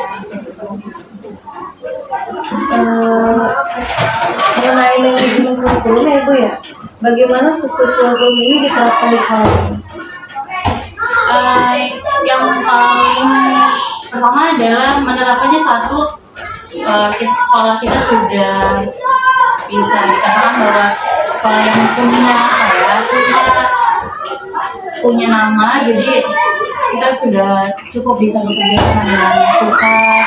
Jadi tentunya adalah kurikulum itu dari atas ke bawah, jadi kita harus menyesuaikan. Jadi kalau secara khususnya mungkin kita kurikulum itu adanya kita kerjasamanya sama kurikulumnya bisa ya gimana soalnya jadi sekarang kurikulumnya baru kurikulum merdeka, jadi kita tentunya dulunya perlu dievaluasi apakah bisa diterapkan, apakah umumnya namanya kurikulum baru berarti cara proses pembelajarannya baru, lalu kita tahu bahwa kurikulum merdeka diutamakan media pembelajarannya ya, apakah ada yang perlu dipikirkan dalam proses pembelajarannya. Tapi kalau di sini benar-benar pakai kurikulum merdeka atau dicampur sama sudah tahun kemarin tadi yang saya katakan sebelumnya bahwa keputusan di atas kurikulum itu yang pertama percobaan kurikulum pertama yaitu merdeka kelas 1 dan kelas 4 terus berkembang terus, jadi kelas 1 sampai kelas 5, kelas 6 enggak kelas 1, 2, 4, 5 jadi 3 dan 6 belum. Tahun ini semuanya sudah jadi sesuai dengan di atas besok kita bisa mengikutinya. Jadi tetap ada alurnya ya? Ada, jadi nggak langsung gerak tiba-tiba kurikulum dari kelas 1 sampai kelas 5 ada stepnya. Bagaimana evaluasi kurikulum ini dilakukan secara berkala di sekolah? Jadi gimana apa saja yang terlibat dalam proses evaluasi tersebut? Jadi Siapa saja maaf. tentunya kalau evaluasi kurikulum tentunya kita ada jadwal rapat dengan guru, pasti tidak jauh yang dibicarakan adalah kurikulum. Pasti kan kalau kurikulum itu ada pasti nggak jauh dari proses pembelajarannya, lalu media pembelajarannya, lalu media pembelajaran kan banyak bisa jadi fokus, lalu media alat peraganya, lalu tentunya yang paling penting adalah bukunya, karena bukunya udah berbeda lagi dari kelas kurikuler. Lalu apakah gurunya bisa menyesuaikan kurikulum, itulah yang perlu ditanyakan. Suka menyesuaikan, gitu. Ada kesulitan yang menjadi evaluasi, yaitu tentunya kita nggak mungkin kepala sekolah bertanya dari maksudnya mengawasinya langsung ke kelas gitu, tapi di kelompoknya ada rapat bulanan pasti yang menjadi kesulitan jadi ada rapat, tentunya pasti ada rapat untuk evaluasi. Jadi biar isinya gurunya tuh menggambarkan gitu ya? Iya, tentunya setiap guru kesulitannya berbeda-beda dari kelas 1 sampai kelas 5. Oke. Bagaimana sekolah ini mendukung perkembangan akademik siswa seperti dalam bidang olahraga, seni, atau semacam ini? Ekstrakurikuler. Kalau di sini ada yang disebut ekstrakurikuler wajib itu pramuka. Terus sisanya mengikuti, lalu kita didukung ada ekstrakurikuler juga dari keagamaan, nawis, lalu kita belajar muhadoro, lalu tentunya kita nggak boleh tutup telinga dan tutup mata kalau misalnya memang ada peserta didik yang punya proses perkembangan non akademiknya di luar sekolah. Nah itu adalah salah satu dukungan kita kalau misalnya kita belum lama ini ada karate pas silat ya Bu Iko ya, semacam itulah sih Bu. Iya karate, jadi dia ikutnya di luar, tapi tetap ya kalau misalnya ini butuh dukungan dari sekolah mungkin berupa surat-surat, lalu ngobrol ini juga ada futsal gitu, jadi walaupun dia di luar sekolah tapi sekolah tetap memantau siswa-siswa. Berarti pembawaan ini ya. Nah, kalau untuk pengelolaan waktu gimana pengelolaan waktu antara kegiatan akademik dan kegiatan akademik di sekolah ini? Apakah ada keseimbangan waktu yang harus diperhatikan? Konsisten waktunya ya. Kayak pramuka konsisten non akademik ya. Konsisten tentu perlu, misalnya pramuka setiap hari Rabu itu kalau harus pengajian sekolah dari 1 sampai jam 3, lalu kita juga sudah punya jadwal masing-masing misalnya kurikulernya, misalnya marawis ada jadwalnya setiap kelas, lalu muhadoro semacam belajar keagamaan juga ada jadwalnya setiap Jadi tentunya pasti dilihat kesungguhan kitanya ini mau membina pesan ini dari mana ya, dari jadwalnya juga. Kamu yang tiba-tiba ini kami berpamuka, ibunya nggak ada kamu konsisten ya, konsisten sesuai dengan jadwal. Kalau dalam manajemen sarana gimana ibu tuh mengelola sarana dan prasarana sekolah ini untuk mendukung proses belajar mengajar? Tentunya setiap aspek di sekolah butuh yang mengawasi prasarana dan sarana dan prasarananya bareng-bareng ya Bu ya.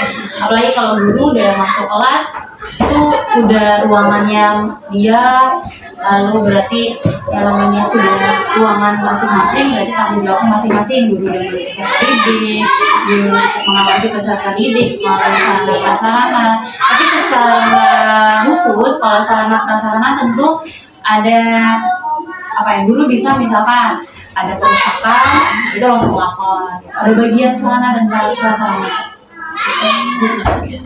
Jadi misalnya bisa ditulis tuh, oh ini mejanya kurang, papan tulisnya kurang, misalnya kipas anginnya kurang, rusak gitu. Langsung di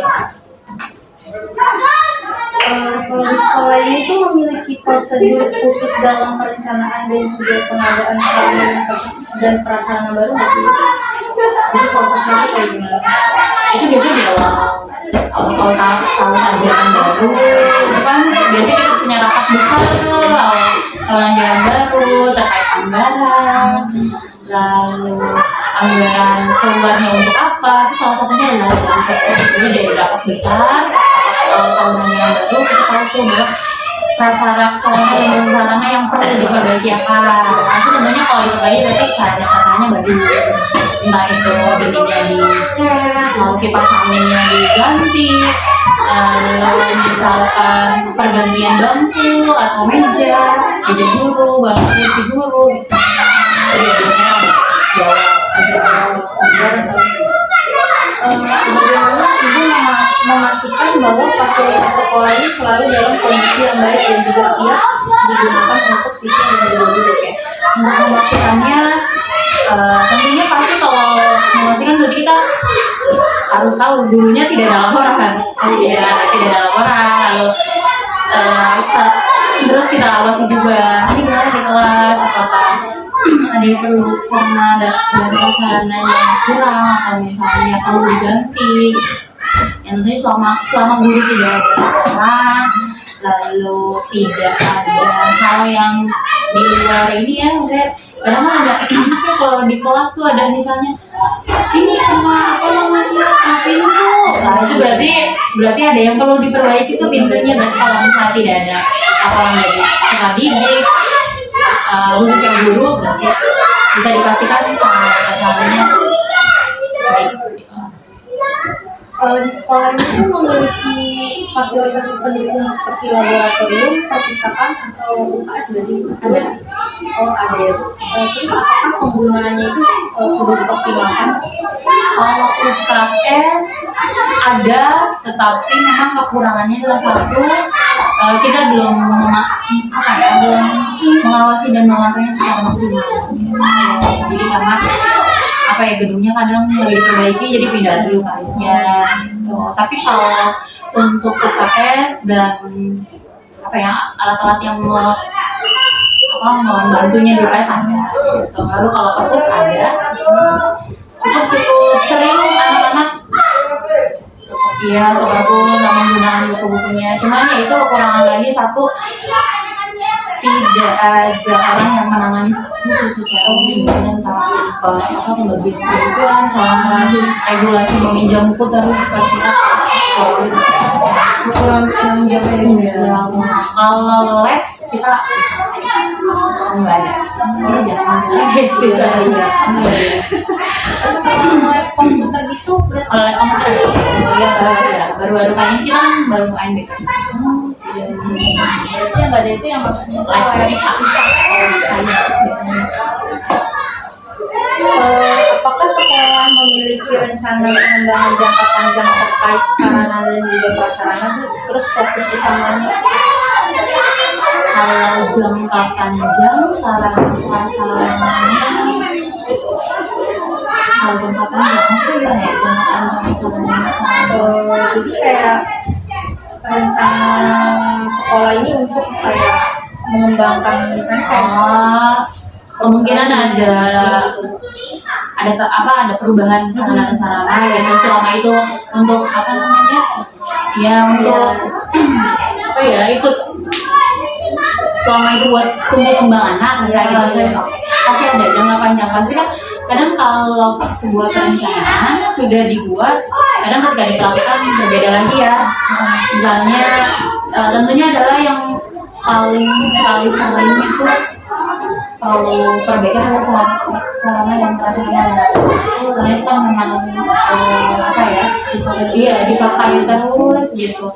Jadi pasti ada perbaikan atau pertambahan juga gitu. Jadi jangka panjangnya mungkin itu, tapi kalau perencanaan ya sesuai, kadang kan sesuai anggaran jadi harus sesuai juga, tapi kadang memang itu ada hal yang di luar dari anggaran lebih fokus. kalau untuk manajemen keuangan sekolah ya, gimana proses perencanaan anggaran tahunan di sekolah ini? Terus siapa aja yang terlibat dalam Kalau anggaran tentunya yang kita dengar itu biasanya kita ada bos, lalu kalau swasta itu biasanya bantuannya dari CSK, tapi kita nggak ada bantuan lain, kita hanya bantuan dari yayasan. Jadi anggaran tentunya cara mengelola anggaran itu yang ikut berperan satu adalah kepala sekolahnya, dua kepala yayasannya, lalu ketiga anggarannya. Kecuali negeri ya, kalau negeri kan banyak banget ya yang ikut kan, kalau di swasta berbeda. apa prioritas utama dalam alokasi anggaran sekolah? Bagaimana ibu memastikan anggaran tersebut digunakan secara efisien? Kalau anggaran sekolah pasti kita satu yang pertama adalah terkait gurunya, anggaran guru berarti kan dari gaji guru kan, lalu yang kedua sarana prasarananya, lalu sarana prasarananya kan banyak banget ya, kadang di luar dari perencanaan, lalu bangunannya juga harus ada kondisi bangunan harus layak pakai, lalu kebutuhan ya gaji guru, lalu sarana prasarana kayak bangunan kondisinya baik atau enggak. Kalau untuk sumber pendanaan di sekolah ini tuh selain ada SPP kan ya Bu ya? Selain dari SPP itu dari mana lagi ya Bu? Tadi bos satu, terus SPP, lalu ada yayasan. Berarti cuma 3 itu doang.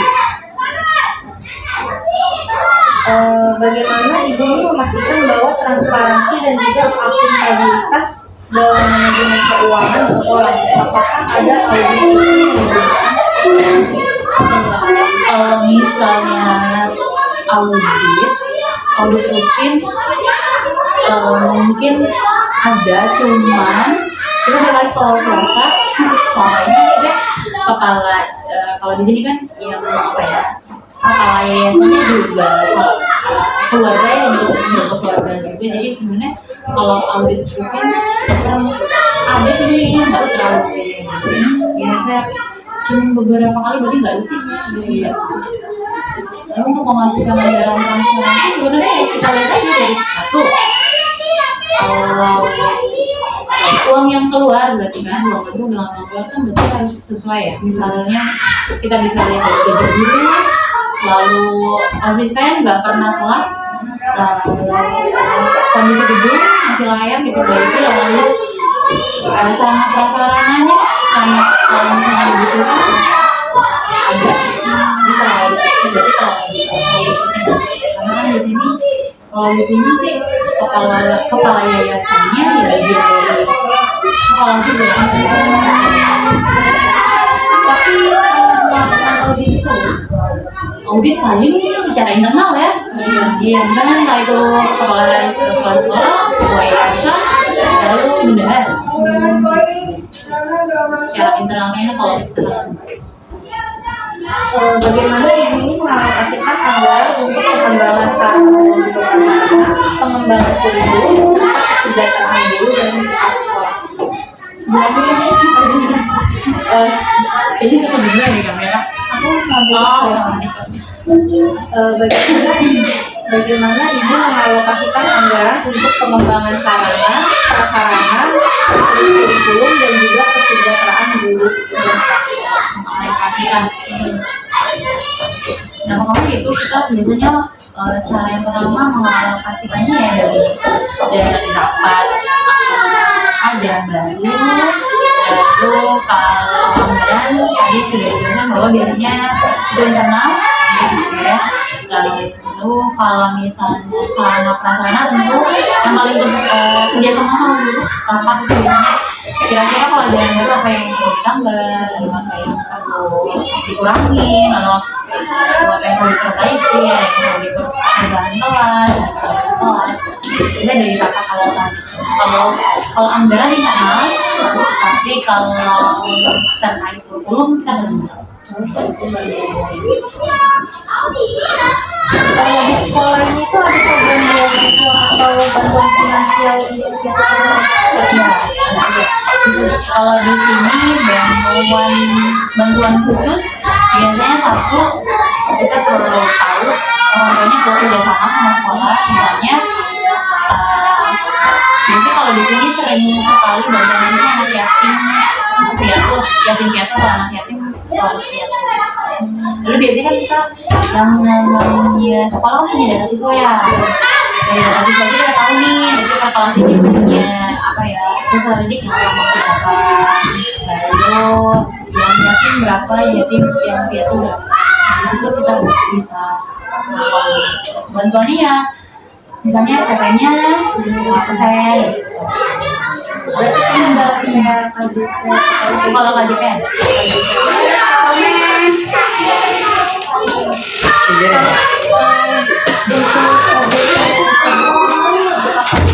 guru yang masuk ke mahasiswa terus di beda dulu KJP itu sekolah yang ngurusin belum tahu semuanya jadi sekolah bisa mengajukan nih yang membutuhkan berapa sekarang berbeda KJP itu dialokasinya langsung dari kelurahan iya jadi yang memantau itu kelurahan bukan sekolahan jadi berbeda tahun sebelumnya tahun sekarang jadi dengan cara yang berbeda pemantauan KJP dari kelurahan langsung tentunya menggunakan KJP di kelurahan KJP itu biasanya kan kalau gitu sekolah bisa mengajukan dari sekolah tuh ini dapat KJP gitu ya banyak tuh terus sekarang karena yang mengontrol kelurahan punya bagian khusus tuh untuk mengontrol anak tersebut apa ya KJP apa enggak lalu dulu tuh kalau tahun-tahun sebelumnya KJP dalam satu kakak itu bisa 2-3 sama dia punya sekolah gitu. Tapi kalau sekarang itu ada maksimal limit di dalam Berarti nggak semua anak sudah ya sih kan. Tahu ya Ada sekalian, Mas. hanya sekarang bagaimana Dia tunggu dari mana? kira-kira bagaimana ibu menangani kemungkinan terjadi kekurangan atau kekurangan dana atau masalah keuangan yang tak terduga secara tiba-tiba dan apakah ada cadangan dana yang sudah disiapkan? ya tentunya kalau anggaran karena tadi internal saya bilang bahwa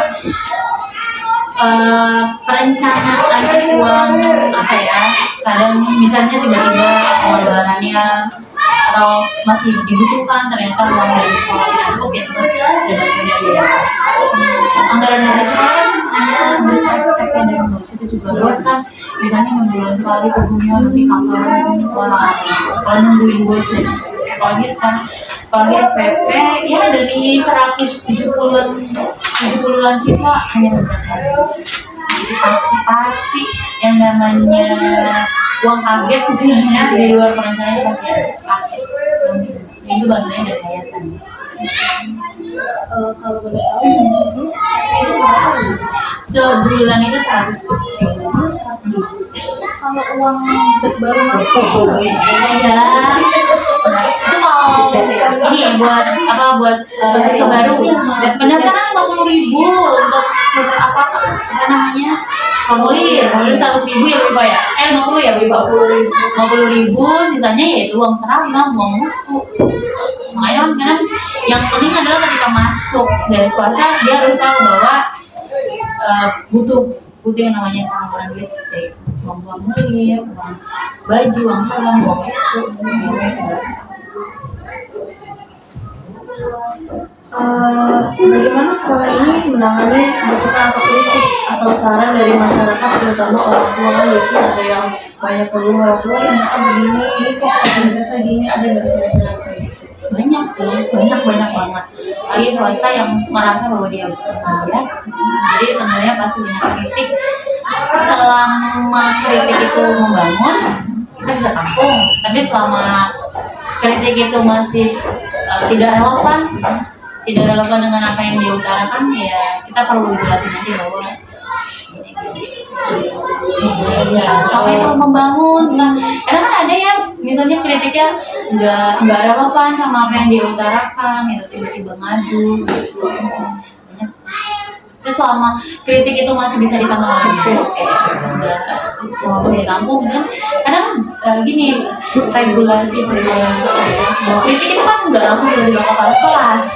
Setelah didik, ada peserta didik melalui dari orang tuanya, paling banyak guru dulu. Karena biasanya permasalahannya tidak jauh dari ruang kelasnya.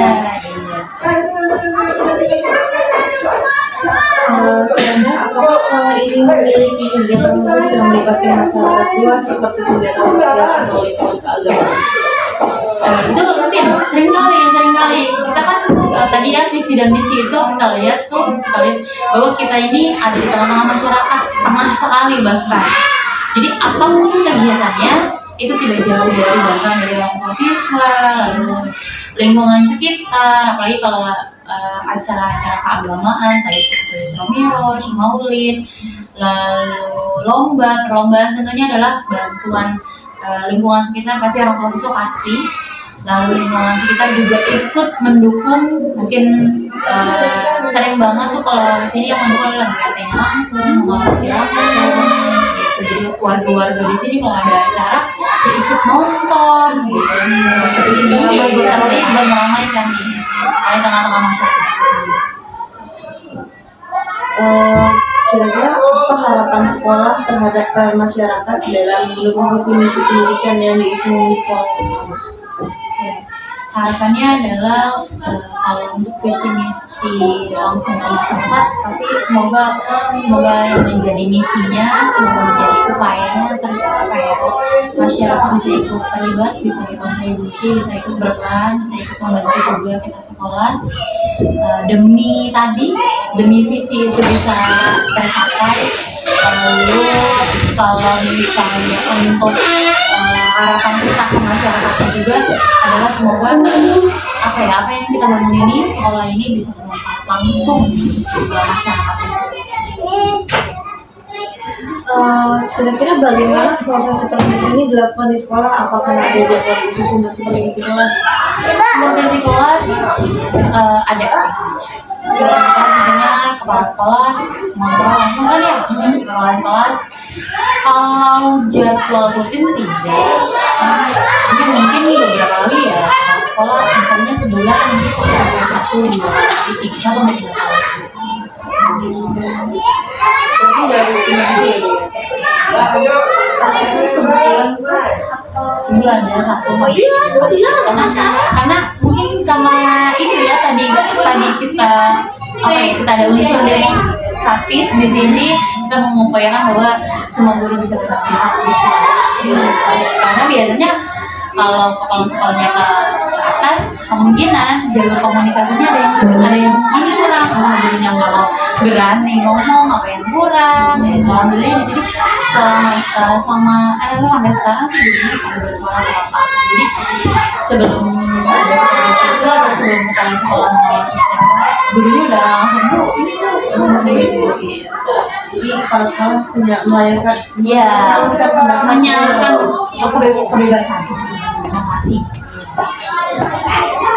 Kalau dalam manajemen sistem informasi pendidikan, apakah sekolah ini menggunakan sistem informasi pendidikan dalam mengolah data siswa, guru, dan administrasi lain? Jika iya, sistem informasi apa yang digunakan dan apakah sistem tersebut efektif untuk mendukung manajemen sekolah?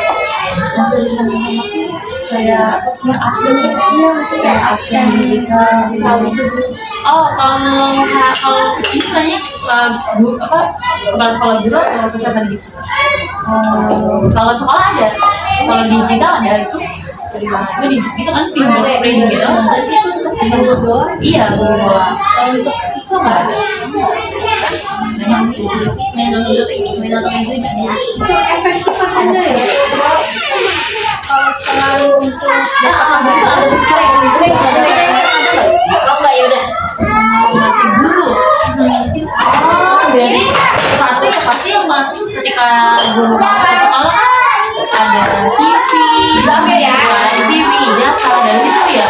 Nanti direkap guru lulusan dari mana, mau berapa, rumahnya di mana, lalu statusnya, lalu tempat tinggalnya, semuanya ya. Jadi sistem informasi itu biasanya dari awal guru masuk ke sekolah CV